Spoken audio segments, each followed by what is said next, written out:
Artis Natalie Holzer akhirnya mengakui perbuatan salah keluarganya pada Sule. Natalie Holzer mengaku tak mengetahui keluarganya berbicara dengan tudingan menohok pada Sule. Natalie Holzer juga merasa sedih atas ucapan-ucapan yang dilontarkan keluarganya pada Sule. Dalam prahara rumah tangganya kali ini, Sule justru mendapat serangan dari keluarga Natalie Holzer.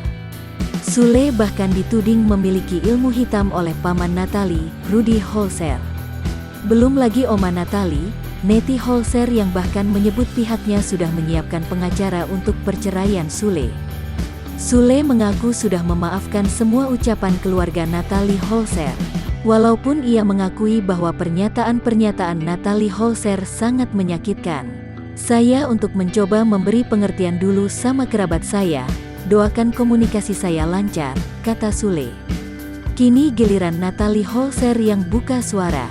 Ia meminta maaf atas ucapan-ucapan keluarganya pada Sule. "Assalamualaikum, urusanku dan Akang hanya aku dan Akang yang tahu. Tidak ada pihak ketiga dan lain-lain. Mau bagaimanapun hati aku tetap sayang banget sama Akang.